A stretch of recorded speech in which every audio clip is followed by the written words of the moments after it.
শুভ নববর্ষের শুভেচ্ছা জানাতে বর্ণাঢ্য শোভাযাত্রার মাধ্যমে পথে নামলেন জ্যোতিপ্রিয় সহ তৃণমূলের দলীয় কর্মী সমর্থকেরা বাংলা নতুন বছরকে স্বাগত জানিয়ে হাবড়ায় বিধায়ক জ্যোতিপ্রিয় মল্লিকের উপস্থিতিতে করা হল বর্ণাঢ্য শোভাযাত্রা।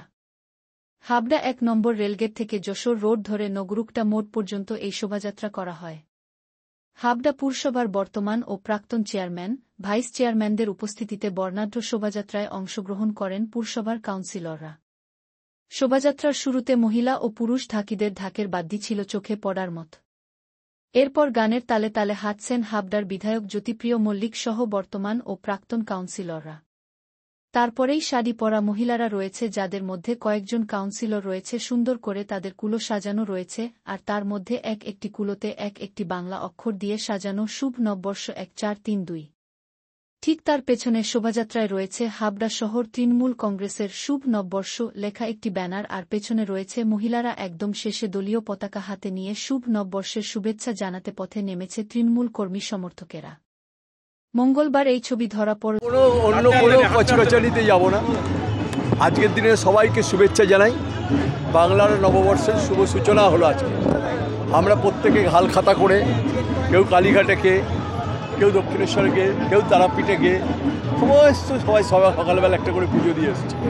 মায়ের কাছে কামনা করেছি, মা সবাইকে ভালো রাখো, সুস্থ রাখো, সুন্দর রাখো। আমরা যেন কোনো রাজনৈতিক কচকচানিতে না যাই, আমরা যেন ধর্ম নিয়ে খেলা না করি। আমার ধর্মের প্রতি আমি যত শ্রদ্ধাশীল, আমি অপর ধর্মের প্রতি তার থেকে বেশি শ্রদ্ধাশীল হব। এটা ধর্মনিরপেক্ষ দেশ, মনে রাখতে হবে। আজকের দিনে আমার পরম্পরা, আমার যারা পূর্বপুরুষ ছিল, আমার বাবা, তার বাবা, তার বাবা, তার বাবা, যেটা শিখেছে ধারাবাহিকতা, সেটা আমরা বজায় রাখবো। আর আমাদের যারা উত্তরসূরি হবে পরপর তাদের শেখাবো। মানে বাংলা আলাদা জায়গায় মাত্রা। আজকে আমরা শোভাযাত্রা করেছি, মায়েরা কুলো নিয়েছে, যেটা নিয়ে আমাদের সবথেকে বেশি বাড়িতে পুণ্যর কাজ বলি আমরা। সেই কাজের কুলো আমাদের ব্যবহার করা হয়। সেই বিয়ে থেকে আরম্ভ করে সমস্ত সময় কুলোকে আমরা ব্যবহার করি। স্বাভাবিক আজকে মায়েরা নিয়েছে, মায়েরা রাস্তায় নেমেছে। আজ আমি আস্তে আস্তে দেখছি চারিদিকে মিছিল হচ্ছে, তৃণমূল কংগ্রেসের চারিদিকে মিছিল করছে। মমতা বন্দ্যোপাধ্যায় যে বার্তা দিচ্ছে, যে বার্তা অভিষেক বন্দ্যোপাধ্যায় দিচ্ছে, সেই বার্তা আমরা পৌঁছে দেবো, বাংলার ঘরে ঘরে পৌঁছে দেবো, প্রত্যেকের কাছে পৌঁছে দেবো। ভালো থাকতে হবে, সবাইকে নিয়ে থাকতে হবে, এক ও ঐক্যবদ্ধ বাংলা থাকতে হবে। কেউ বিভাজন করার চেষ্টা করছে, এই বিভাজন বাংলায় করা যাবে না, আর করতে পারে না। বাংলার মানুষ অত্যন্ত পরিপক্ক, অত্যন্ত শিক্ষিত মানুষ। আর যেখানে আমি কথা বলছি দাঁড়িয়ে, হাবড়ার মানুষ অনেক শিক্ষিত, অনেক পণ্ডিত মানুষ হাবড়ায় জন্মগ্রহণ করেছে। এখানে কোনো বিভাজন নয়। আজকের দিনে আমাদের এই আনন্দ মিষ্টি।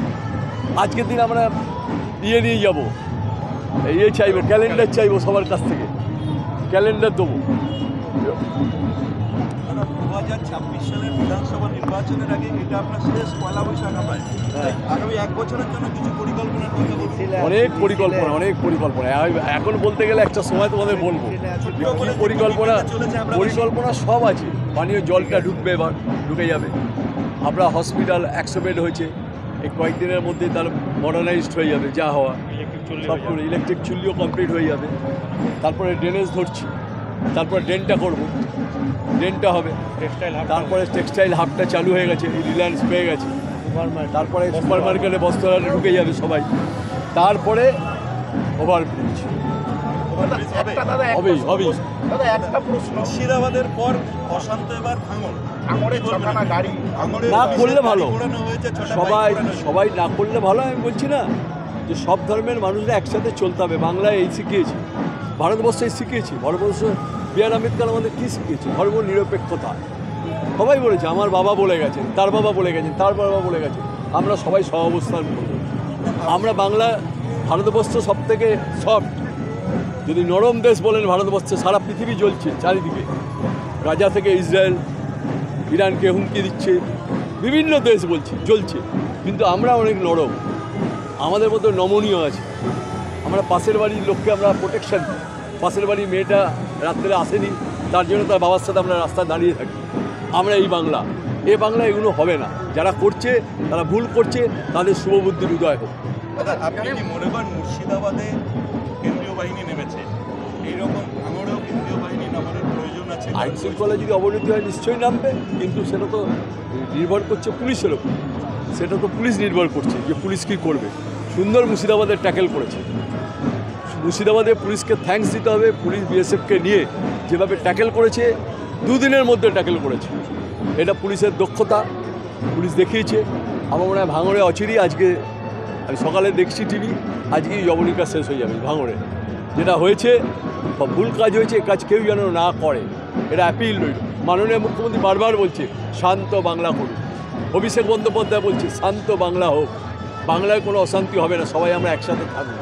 দাদা, বিজেপি নেতা অর্জুন সিং বলেছেন ঝাড়খণ্ড, উত্তরপ্রদেশ ও বিহার থেকে হিন্দুদের এনে বাংলা শান্ত করে দেবে। না না না, এসবের কথা বলবেন না। কাউকে আমি কটাক্ষ করি না, কাউকে চ্যালেঞ্জও করি না। আমি একটা জিনিস মনে করি, আমরা শান্তিপ্রিয় মানুষ, শান্তভাবে আমাদের থাকতে হবে, শান্তভাবে আমাদের চলতে হবে, এটা আমার কাছে। মানে অর্জুন সিংকে অশান্তি ছড়ানোর কোনো কথাই বলবো না সম্বন্ধে। আমি কেন কটু কথা বলতে যাব? আমি বাংলাকে যত শান্ত হয়, যেটা মুখ্যমন্ত্রীর বার্তা, সেই বার্তা, অভিষেক বন্দ্যোপাধ্যায়ের বার্তা আমরা পৌঁছে দেবো করে। দাদা, যেখানে মুখ্যমন্ত্রী বারবার বলছে শান্তির বার্তা যাচ্ছে, শান্তির বার্তা তো হয়েছে, বারবার মুর্শিদাবাদ তো শান্ত হয়ে গেছে, মুর্শিদাবাদের শান্ত হয়ে ভাঙড়ে হয়েছে একটা অঘটন ঘটেছে, পুলিশ ট্যাকেল করে নিয়েছে, আজকে সকাল থেকেই ট্যাকেল করে নিয়েছে পুলিশ। পুলিশ কি তাহলে কি কোনো ব্যর্থতা? পুলিশ দারুণভাবে কাজ করে, পুলিশের থ্যাঙ্কস।